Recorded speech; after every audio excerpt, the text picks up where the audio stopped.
Abu Dhabi ಏರ್ಪೋರ್ಟಲ್ಲಿ ಇದ್ದೀನಿ. Iran ಮತ್ತು America ಯುದ್ಧದ ಮಧ್ಯೆ ಇಲ್ಲಿ ಸಿಕ್ಕೊಂಡಿದ್ದೀವಿ ನಾವು. ನಮ್ದೆಲ್ಲ ಫ್ಲೈಟು ಅಂದರೆ ಇವತ್ತು ರಾತ್ರಿ ನಾವು ಬ್ಯಾಂಗ್ಳೂರ್ಗೆ ಹೊರಡಬೇಕಾಗಿತ್ತು, ಕ್ಯಾನ್ಸಲ್ ಆಗಿದೆ. ಏನು ಮಾಡಬೇಕಂತ ಗೊತ್ತಾಗ್ತಿಲ್ಲ. ಇರಾನ್ ಮತ್ತು ಅಮೇರಿಕಾ ಮಧ್ಯೆ ವಾರ್ ನಡೀತಿರೋದ್ರಿಂದ ಸೊ ಏರ್ ಸ್ಪೇಸೆಲ್ಲ ಇಲ್ಲಿ ಕ್ಲೋಸ್ ಮಾಡಿದ್ದಾರೆ ಕಂಪ್ಲೀಟಾಗಿ. ನಮ್ಮದು ಈತ್ಯಾಡ್ ಫ್ಲೈಟ್ ಇತ್ತು.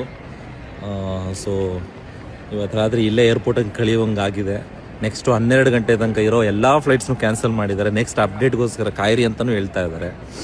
ನೋಡೋಣ ಏನು ಮಾಡ್ತಾರೆ ಅಂತ. ಅಬುದಾಬಿ ಏರ್ಪೋರ್ಟಲ್ಲಿ ಇದ್ದೀನಿ.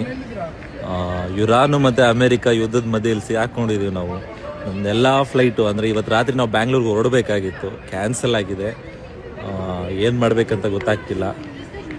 ಇರಾನ್ ಮತ್ತು ಅಮೇರಿಕಾ ಮಧ್ಯೆ ವಾರ್ ನಡೀತಿರೋದ್ರಿಂದ ಸೊ ಏರ್ ಸ್ಪೇಸೆಲ್ಲ ಇಲ್ಲಿ ಕ್ಲೋಸ್ ಮಾಡಿದ್ದಾರೆ ಕಂಪ್ಲೀಟಾಗಿ. ನಮ್ಮದು ಈತ್ಯಾಡ್ ಫ್ಲೈಟ್ ಇತ್ತು.